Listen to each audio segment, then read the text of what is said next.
Husband caught his wife cheating, plotted ultimate revenge, and delivered a deadly surprise to her affair partner. The sky held a deep darkness, visibility non-existent. Upon receiving the signal, 2 subdued shots were fired, causing 2 guards to collapse. Shots continued for the next 15 minutes. Once everything fell silent, the radio echoed, the building cleared, ready for evacuation. 14 years later, I found myself by the hotel room window, gazing at the sunset, reminiscing about how it all began and reflecting on how I ended up here. Sipping my vodka, the liquid burned as I swallowed, mirroring the memories of the past several weeks. Nevertheless, I held on to the hope that all was not lost.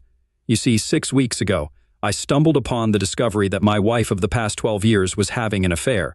The revelation occurred by accident, but isn't that how most clueless husbands find out? By the way, I'm Logan. Jamie and I met during our junior year in college, dated until graduation. I joined the Marine Corps, and she embarked on a job search. Back then, I loved her, but didn't want her to marry me while I was stationed in who knows where. It seemed unfair to her.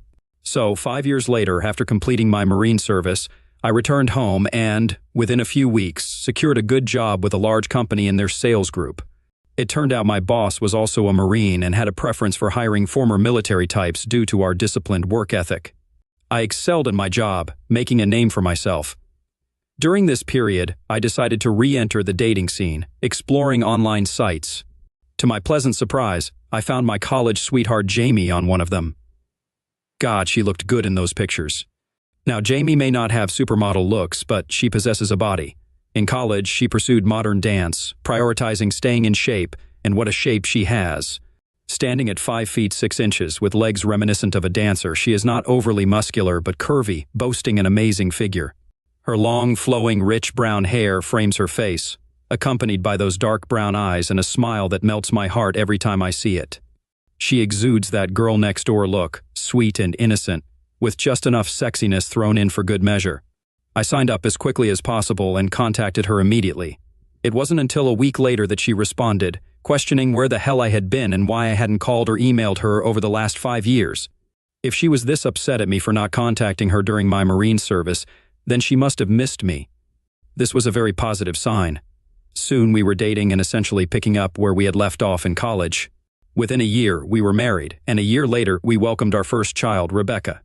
My job was progressing well, even though I found myself traveling more, which was anticipated. 2 years later, our second daughter, Amy, came into the picture. Since then, I've been promoted, and we now reside in a lovely house in a good neighborhood with excellent schools. While I still travel quite a bit, sometimes for 2 weeks each month, it's a necessity for my job. It wasn't until a few years later that Jamie began questioning when I would reduce my travel. She missed my presence and felt safer when I was home. I explained that it was a necessary part of my job, assuring her that it wouldn't be much longer before I would be promoted to the next level, reducing my travel significantly and allowing me to be home more often. She reluctantly accepted this, but wasn't thrilled to see me go on my next trip. Looking back, I should have realized there was trouble brewing, but I fully loved and trusted my wife, making me blind to the initial signs of a problem. The first clue was our arguments over trivial matters. Upon my return home, she would blame me for things unrelated to me. If you were home more, this wouldn't happen, or we need you here, not gallivanting all over the country. She had a valid point, though it took me a while to realize it. The second clue surfaced when I found some of her new lingerie in the laundry.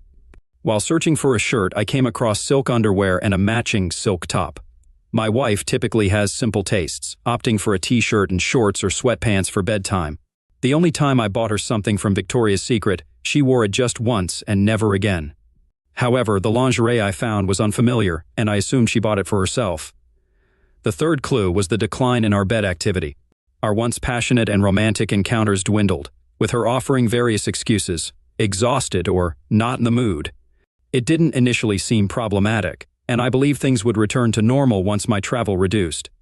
I refrained from pushing her, aware that pressing the issue would worsen an already challenging situation. The final blow was devastating when first revealed, and I was hesitant to accept it. A mutual friend saw Jamie with someone at a farmer's market 40 miles away from our home. Initially thinking it was me, he observed them holding hands, laughing, touching, and kissing. When he approached, he realized it wasn't me.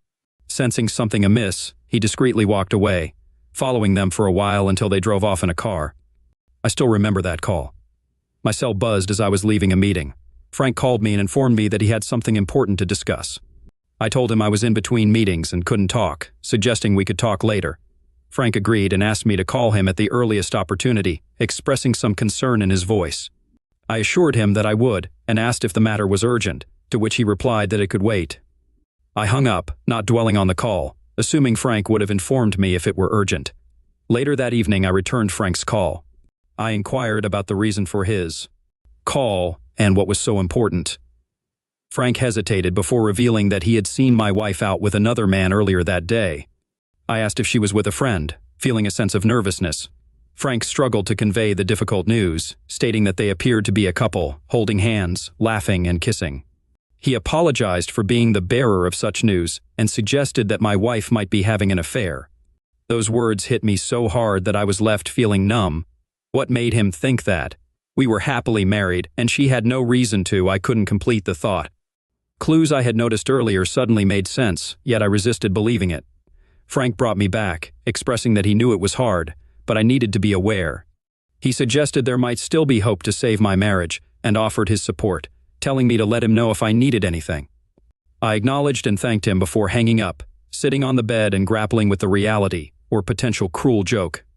As I pondered, anger intensified at the thought of my wife cheating. During the flight home, I began to cool down and think more clearly about what needed to be done. Without solid evidence, I didn't know where to start. Upon landing, my first call was to Frank, seeking details about the man she was with. Protecting my daughters from our issues was crucial. I wanted to salvage our marriage. Frank advised me not to do anything I would regret and shared that he had a friend who went through a similar situation.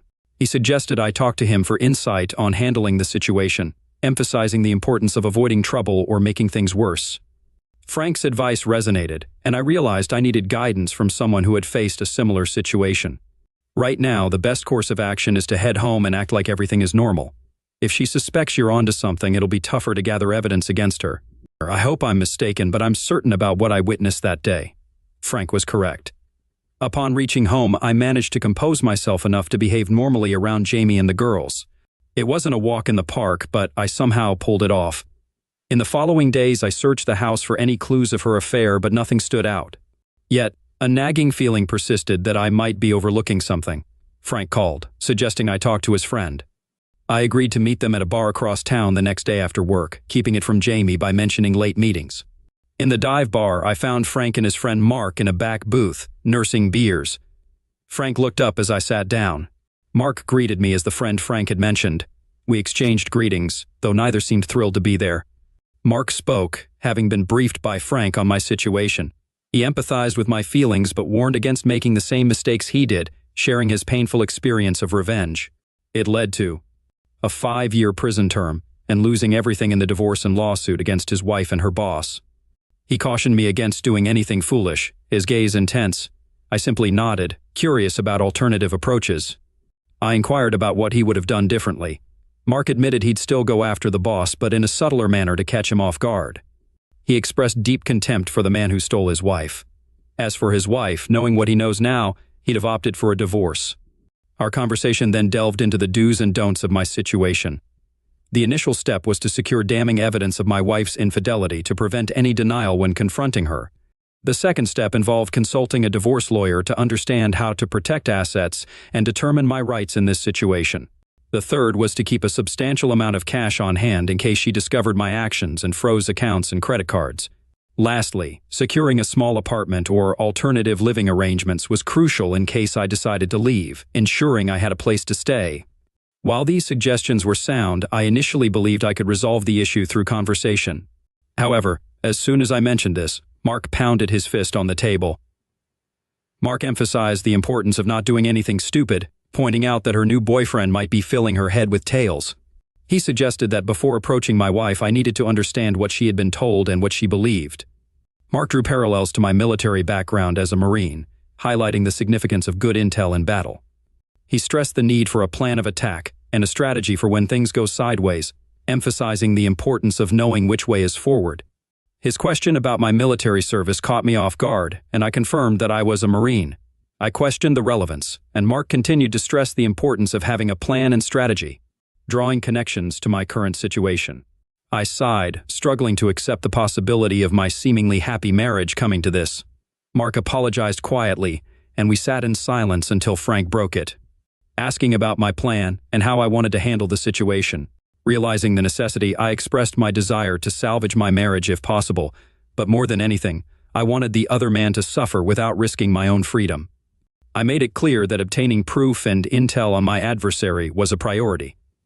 Mark smiled at my last comment. He advised against hiring a private investigator, citing his own costly and unproductive experience.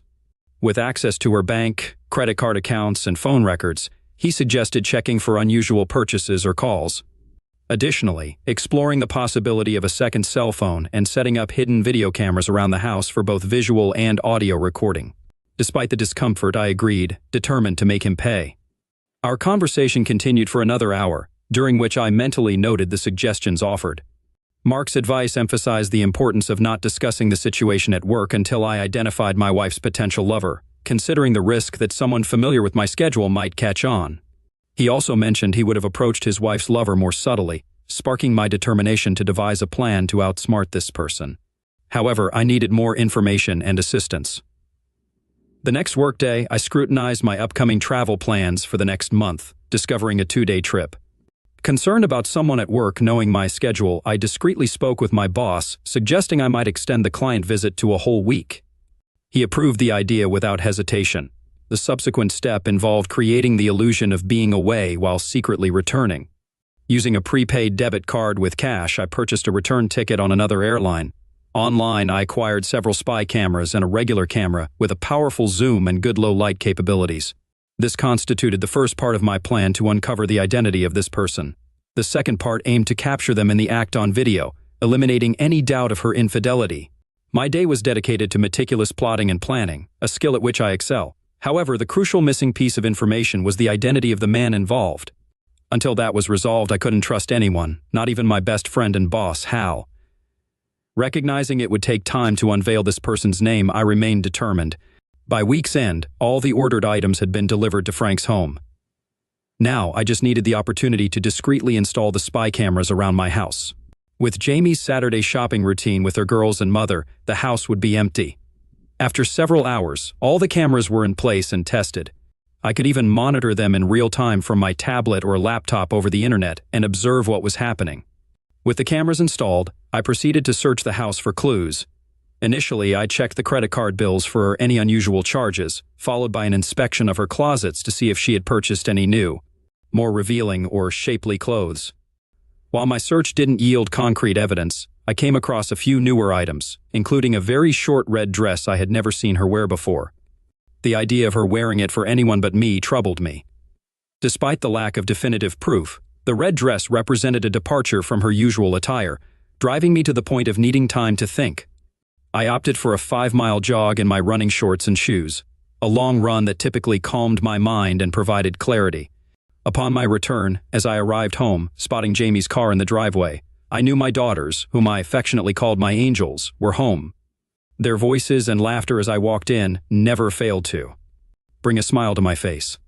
Calling out to Jamie, I was joyfully greeted by my girls, running from the family room to share their day. Jamie emerged from the kitchen, inquiring about my run and kissing me on the cheek before shooing the girls away. After dinner preparations, consisting of pork chops, I enjoyed a shower and our evening meal, followed by putting our girls to bed. In the family room, we watched TV, though my preoccupation with thoughts of Jamie's actions during my trips rendered me oblivious to the screen. Feeling overwhelmed, I announced an early bedtime, retreating to our bedroom. In the bedroom, noticing Jamie's purse on the hope chest, I took a chance and searched for clues. To my dismay, I discovered a cheap cell phone, previously unknown to me. Turning it on, I recorded the number and reviewed the call log, finding only one unfamiliar number, which I also noted before powering off the phone. This newfound evidence compelled me to finally accept the fact that she was having an affair. Heartbroken and consumed with a desire for revenge, I remembered Mark's advice not to act impulsively and resolved to be patient. Quickly changing, I went to bed, pretending to be asleep when Jamie eventually joined me, avoiding conversation to prevent unintentional revelations. The next few days were challenging, attempting to maintain a semblance of normalcy after uncovering damning proof. As the morning of another business trip approached, I went through my usual routine, packing my bags into the car. Just before heading out, I casually asked Jamie if she had anything special planned during my absence. receiving a strange look as she mentioned the usual routine. Racing through possible explanations in my mind, I bid a quick goodbye and drove to the airport, wondering if the cameras in our house would capture her with the person involved. Despite hoping for her decency to refrain from bringing him into our bed, I became increasingly certain that before all this, she would never have cheated on me. In the following days, concluding my work with a particular client in record time, I packed up, preparing to return home. That evening, I monitored the video feeds from the cameras but found nothing unusual. Consequently, I opted to review earlier recordings. The system initiated recording when someone entered the camera-equipped room, storing all footage centrally, accessible remotely. As I fast-forwarded through that day's recordings, I discovered a moment when Jamie was on her secret cell phone. I stopped and reversed the video to observe her answering the phone, then played it at normal speed. The audio quality was poor, but I heard enough. She was speaking to someone, referring to them as baby. They discussed my absence for the week and the logistics of meeting discreetly at a motel. Despite my urge to hear the rest, she laughed and turned her back to the camera, making it impossible for me to catch the entire conversation. When she turned back, she continued instructing the person to park down the street at a coffee shop a few blocks away. "Okay, baby, I can't wait. I'll see you tomorrow night." I couldn't believe what I just heard. He was going to be in my house and our bed. Thoughts of disposing of his body crossed my mind, but Mark's warning echoed, urging me not to do anything rash. Suppressing my anger, I resolved to wait for the right moment, though the strain was becoming unbearable. My wife, the love of my life, and the mother of our 2 children, was betraying me. Why was she doing this? What had driven her into the arms of another man? The flight back home was too quick. I wasn't ready for what awaited me, so I checked into a hotel, contemplating my next move. I knew tonight was the night he was coming to my house, and I wanted to see him with my own eyes. Was he someone I knew or someone from work? That much I needed to know to help me decide how to proceed. With no idea of what time he'd arrive, I knew he was going to park at the coffee shop down the street, so I waited there, even though I had no idea what he looked like. To be safe, I rented a car at the airport. Finding a spot with a good view of the parking lot, I brought my camera, checking the zoom quality. I could be at least 100 yards away and get a close-up view of his face and license plate. Around 9 p.m., a silver BMW M3 pulled into the parking lot. I began taking pictures, and thankfully, the lighting was good, giving me a clear view of his face. It was no one I recognized. He parked on the other side of the lot, away from the coffee shop, then started walking towards my house. I took a deep breath to control my rage. While sitting there, I accessed the Wi-Fi from the coffee shop, viewing the cameras in my house. After several minutes, I saw him enter and passionately kiss my wife. Suppressing my fury, I listened to their conversation. He expressed his thoughts about her all day, and they discussed having the house to themselves until the next morning, since she had sent the kids over to her parents for the night and I wouldn't be back until Friday. How considerate that she sent the kids away. I observed as he started undressing my wife right in our living room. She reciprocated, and in just a few short minutes they were undressed, with their hands all over each other. She suggested taking it up to the bedroom, and they both ran out of sight of the camera towards the stairs. As I listened to their laughter, leaving their clothes spread around the floor, I realized I needed to act. Lucky for me, I got out of my car and walked quickly down to my house. The front door was left unlocked as they hurried upstairs, making things easier for me. I went straight for his pants, discovering his wallet with all the needed information and a little extra. With his wallet in hand, I headed to my home office on the first floor, opposite our bedroom. Minimizing the risk of being heard. Switching on my computer and the printer scanner, I waited for them to power up. Once ready, I began scanning items from Stephen Bannister's wallet, copying his driver's license and other details. After returning the wallet, I took pictures of their scattered clothes and started recording what I was witnessing with the camera's video feature. Quietly ascending the stairs as I reached the top, faint sounds of their lovemaking reached me, turning my stomach. The bedroom door was wide open and they believed they had the house to themselves. Slowly, I made my way toward the bedroom. With their voices getting louder, I found myself in the doorway, observing Steve on his back, undressed, with my wife on top, in the classic 69 position, pleasing each other. They were so engrossed that I managed a few steps into the room, unnoticed. Aware that the hidden cameras didn't offer the best definition, I desired high-definition footage. I recorded several minutes before resisting the urge to grab a baseball bat and attack him. Mark's wise words echoed in my mind, "Don't do anything stupid." So I backed out slowly and left the house, driving back to the hotel. My mind was a mess, and the hate I felt was at an all-time high. I couldn't remember being this mad, and it was starting to scare me. I called Frank, sharing what I had done and the information obtained. Frank acknowledged my actions but expressed concern about the risk of being in the house again. He apologized for the situation and offered any help he could provide. I thanked him and mentioned my need to talk with someone and my intention to ask Mark for a favor. Frank agreed to arrange a meeting with Mark over the weekend, as Mark had expressed a willingness to help. After the conversation with Frank, I attempted to sleep without success. I decided to clear my mind and work off the rage with my usual morning run. However, it did little to ease my emotions. Following the run, I took a shower and then a long nap to cope with the lack of sleep from the previous night. Returning the rental car to the airport, I picked up my own car and headed straight to the office to check in and talk with Hal. I needed to reduce my work-related travel, and upon entering Hal's office, I closed the door and informed him about my situation. I mentioned my wife's desire for me to be home more and expressed the need for changes in my travel schedule. I looked at Hal, awaiting his response. Hal informed me that my promotion had been approved and I wouldn't have to travel as frequently anymore. It was a welcomed relief, although I couldn't fully grasp it at the moment. My mind was consumed by the knowledge of my wife's affair. Hal noticed my distraction and expressed concern about my recent behavior. I felt compelled to confide in him about what I had discovered. I told him about catching my wife with her lover and recording them together. Hal reacted with shock and sympathy, offering his support. I explained that I needed to be home more to salvage my marriage, and I asked him to keep the situation confidential, fearing someone in the office might be involved in leaking information about my schedule. Hal agreed to cover for me if I needed time off to gather evidence against my wife. I expressed my desire to confront her with undeniable proof, to either salvage the marriage or protect myself in a divorce. Hal nodded in agreement, promising his assistance and discretion. After thanking Hal, I left his office, feeling a bit relieved that things were falling into place, even though deep down I knew my marriage was beyond repair. I went home that night and tried my best to act normal. My girls attacked me as I walked through the door, and I had to keep from crying, thinking how they would be affected if a divorce were to happen. I didn't like the idea of having to get permission to visit my own children. I have to get custody of my kids. On Saturday, while my wife and kids were out shopping, I met with Mark and Frank at a diner. I updated them on the progress I'd made in gathering information. Mark remarked on my courage and expressed surprise that I hadn't taken more drastic action. He then asked how he could assist me, mentioning Frank's mention of my time spent in prison. Both Frank and Mark regarded me with curiosity. For the next hour, I explained my plan and outlined what I hoped to achieve with Mark's connections. When I finished, Mark smiled and expressed admiration for the plan.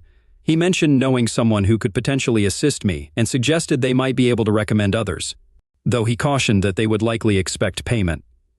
Mark agreed to make some calls to his contacts. I handed him my cell number and asked him to contact me once he had spoken with his friends so we could arrange a meeting to finalize the details. After discussing a few more ideas, I planned to implement them as soon as possible. I realized I needed to make some additional online purchases to prepare for the next phase of my plan. The rest of the weekend went the way most weekends go, with one noticeable difference. Sunday night, my wife and I usually make love. That night, this time, she wasn't feeling well. It wasn't the first time this happened, so it was not surprising, but it had been over a month since the last time we were close.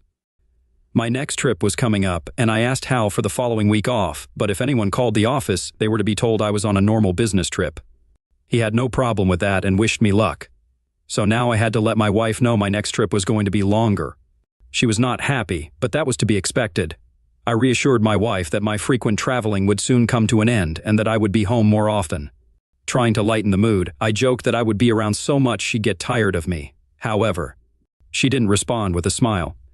Instead, she sighed and told me to call her when I arrived at my destination. Her demeanor was distant, and I couldn't shake the feeling that our marriage was coming to an end. I rushed out the door before I said something I'd regret and drove to the airport again. The meetings with these clients went very well, and a deal was reached early, so I was able to fly back a day sooner. I kept checking the cameras during the week, but he didn't reappear at my house. But I did see her on that secret cell phone of hers, so I listened to her conversation, and I knew this was the opportunity I was looking for, even though it shocked me to hear what she was planning on doing. I went to the office and found the items that I had ordered waiting for me. Knowing my wife's normal routine, I could easily set up one of these items that I got with little chance of being caught. She went to the gym 4 times a week, and I knew where and when. So, I had her spare car keys and was able to place the item where she wouldn't find it. Next, I went to Steven's condo to see if he was there. I saw his car parked in the carport, so I assumed he was home. I brought my camera and was checking if I could see him inside. I got very lucky as I saw him through his sliding doors, and that he wasn't alone. He was with another woman, and they seemed to be romantically connected, as they were kissing and touching each other like a loving couple. This was too good to be true, as I took a video of their affection for each other. When I saw them leaving together, I followed it at a safe distance. They went for lunch, and this gave me a chance to place the other item on his car. This was a little more difficult and dangerous if someone saw me, but I was able to do it without being caught. Now all I needed to do was wait. That was the hardest thing for me to do. I received a call from Mark, who informed me that he had a friend who could assist with my plan. We decided to meet in my hotel room to avoid being seen together in public, considering the nature of the activities we were planning. When they arrived, Mark introduced me to Joe, a computer hacker who could help with our scheme. Over the next hour, I recounted the details of my wife's affair and expressed my desire for revenge against her lover. I showed them copies of the contents of the man's wallet that I had obtained. Joe raised concerns about the legality of our plan and demanded to know what was in it for him. After considering for a moment, I offered Joe $5,000 in cash. He agreed to the terms, but insisted on receiving half of the payment up front and the remainder upon completion of the job. We discussed the need to gain access to the man's condo to access his computer and gather additional evidence against my wife. With the intel I had on Steven, Joe used my laptop to review his recent purchases. What stood out were the 2 airline tickets to Las Vegas and a hotel reservation for 5 nights.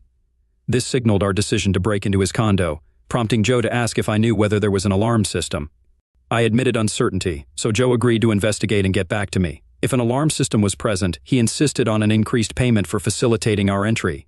I agreed to pay him more, contingent on justification. It appeared my wife was planning a final trip with this individual. I checked my tablet to confirm the functionality of the tracking devices I had placed in their cars, accessible via my tablet or smartphone to monitor their locations. Additionally, I examined home video cameras, confirming she had packed a small carry-on bag for the trip. The day arrived, and I monitored their progress from my hotel room. I called Joe, and he agreed to meet later that afternoon. While he hadn't identified any visible alarm systems, he emphasized the need for caution. We met a few blocks from Steven's condo and discussed the plan for gaining entry. Joe, drawing on his prison experience, possessed the skill of lockpicking. It was just after sunset, and the growing darkness would help maintain discretion. Joe, with his laptop in a messenger bag, and I, with my camera, arrived at the front door of Steven's condo. Joe immediately knelt down and worked on the locks. After almost a minute, the door was open, and we entered, first checking for any signs of an alarm system. Satisfied that none existed, we proceeded to locate Steven's computer. Fortunately, it was openly accessible, allowing Joe to carry out his tasks. I interrupted, saying, "Wait," as I slowly recorded a video of the room's layout. "I want to ensure we leave everything as we found it." Joe nodded in agreement, acknowledging the importance of leaving no traces behind. He resumed his work as I explored for potential incriminating evidence, browsing through his mail, including bank statements and credit card bills. I ventured into his bedroom, capturing video footage. The remarkable cleanliness and high-end furniture suggested affluence, leaving me still uncertain about his profession. Joe's exclamation of "pay dirt" brought me back to the living room. He had successfully accessed Steven's online bill payments, discovering checks and extra credit cards. I was pleased, having brought a card reader to record information from the magnetic strip. Joe proposed making copies for online purchases, potentially maxing out his cards in a few hours. Joe grinned and inquired if it was possible to empty out the man's bank account. I confirmed that it could be done, intending to carry out the transaction from the man's computer to make it seem legitimate. Joe mentioned the possibility of the bank calling to verify the transaction, but assured me that no password was necessary, as I had already copied the man's social security number from his wallet. I chuckled at the man's carelessness and gave Joe the go-ahead to proceed. Expressing my desire to inflict maximum damage on the man, I suggested emptying his bank account immediately and sabotaging his credit cards on the day of his return from Las Vegas. Joe enthusiastically agreed, referring to it as a fitting homecoming gift. He emphasized the importance of covering our tracks to avoid any repercussions. I reassured him that we were taking precautions to avoid detection, pointing out the latex gloves we were wearing as evidence of our caution. I went back to search through his bedroom and didn't find much until I looked in the back of his closet.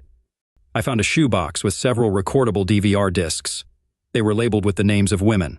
As I pulled out the box, I dumped it on his bed and started to sort through them. I didn't recognize any of the names until I saw Jamie, That idiot had recorded the two of them together, but why? Joe called me over to the other room to show me something he had found. He explained that the man we were targeting was involved in blackmail, possessing numerous videos of women with Steven. These videos showed the women's faces clearly, but Steven's face wasn't always visible due to the camera angles. Some emails indicated that the women were being extorted for money, with threats of using the videos against them in court. Joe speculated that Steven preyed on married women with children, exploiting their vulnerabilities for his gain. Seeking retaliation, I asked Joe if Steven kept all the videos on his hard drive. Joe replied that he wasn't certain, but suggested that the DVDs found in the closet might contain the only copies. I decided to gather the DVDs and search for a backup drive, but couldn't find one. Returning to Joe, I learned that he had located the backup drive. After instructing Joe to do a full backup and wipe the laptop's drive, I explained our plan to bankrupt Steven by ruining his blackmail scheme. I also expressed my desire to inform the women involved that they were no longer under threat.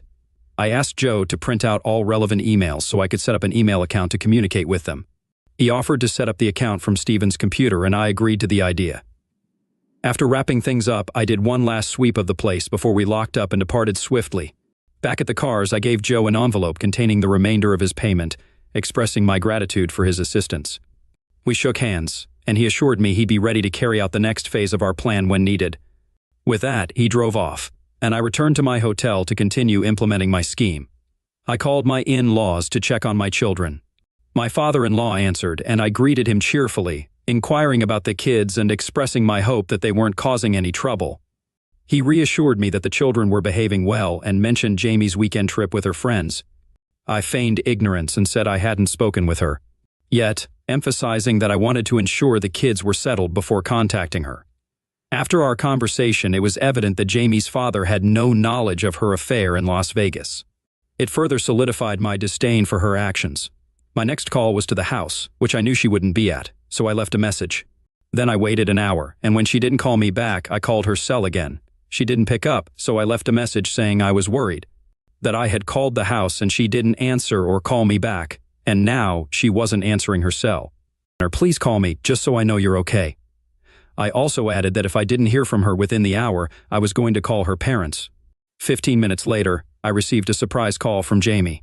She asked if everything was all right, mentioning that she had tried calling the house but received no answer. I assured her that everything was fine, explaining that I had taken the girls to my parents' house after spending time with friends.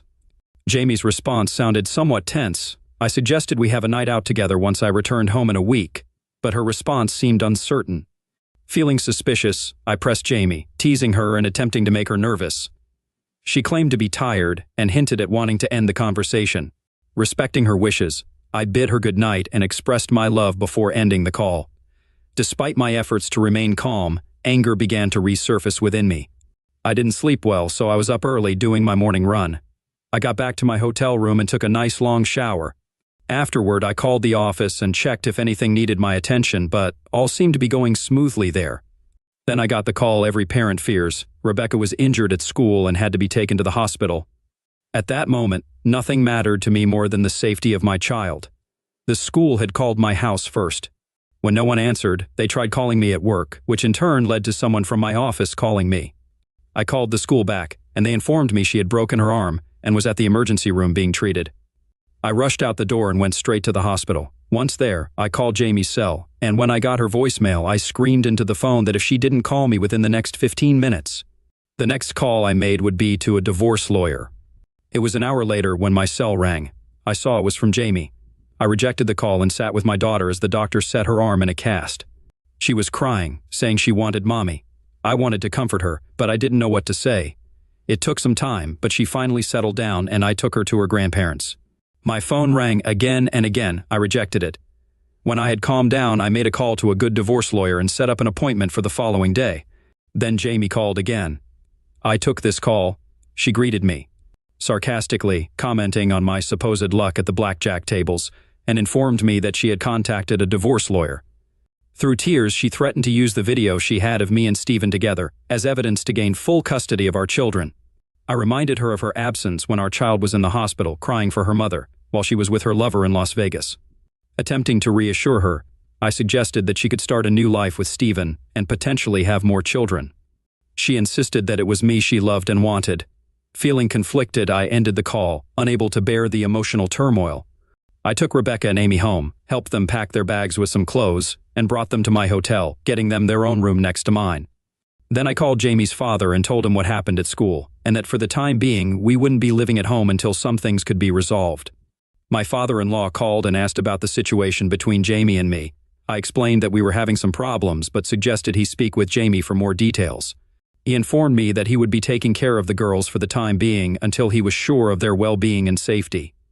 Although he didn't fully understand, he wished us the best and hoped we could resolve our issues. I then contacted my lawyer and instructed him to proceed with serving my wife. Next, I called Mark and instructed him to wreak havoc on Stephen by maxing out his credit cards, emptying his bank accounts, and damaging his credit. Later that night, Jamie called me in distress. Initially hesitant to answer, I eventually did after receiving a text from her. She tearfully explained that Stephen was blackmailing her, threatening to share videos of them from Vegas with others. I responded coldly, suggesting that she had brought this upon herself by engaging in the affair. I hung up, knowing that Jamie needed to face the consequences of her actions. She had chosen to leave her home and marriage for her own pleasure, and now she would have to face the repercussions. After deciding to end things with Jamie, I needed to address her lover, Stephen. I called Mark and informed him that I had contacted my lawyer to have Jamie served with divorce papers, which would take a few days. Meanwhile, I wanted to move my money offshore, ensuring that only my funds were protected. Mark questioned my decision, but I assured him that I was done with Jamie and was determined to give her what she deserved. Mark mentioned a change in plans and suggested meeting at 5. We convened at a dive bar and engaged in a lengthy conversation that lasted almost 2 hours. Before parting ways, we shook hands, and I handed him a substantial envelope. For the next 3 days, Jamie kept calling, and I kept ignoring. I wanted her to suffer. Friday evening, I got the call I was eagerly waiting for. It was a video call. I answered. On the other end, there was a man tied to a chair and all bloodied. A voice in the background informed Stephen that his friend had a message for him. Stephen, looking at the screen, was addressed by someone who mentioned his recent trip to Tijuana and the exhaustion that must come with it. The speaker hinted at Stephen's financial troubles and suggested that his current situation would help him hide from the bank. The speaker continued, mentioning someone named Santiago and his special stew, hinting at a sinister implication. They explained that they could have pursued legal action against Stephen for alienation of affection but opted not to waste their time. The message concluded with a farewell to Stephen, indicating that someone named Mr. Lopez was now involved. I saw Stephen for the last time that day. In his eyes, I saw fear. That is what I call a good investment. Stephen was still alive when he was lowered into the giant blue drum filled with Santiago's special mix. No one ever heard from him again. No one even asked about him. 7 months later, I was a free man. I got custody of my daughters. I get to keep the house until both my daughters are grown, and then we can sell and split the difference. There was no alimony or child support. I wanted nothing to do with Jamie, but she has visitation rights, and I usually drop the daughters at her place and drive away. A year later, I started dating Lisa. She was previously Amy's school teacher, and it seems that Amy likes her company more than her mother. I have not decided on getting married, and I'm taking this slowly.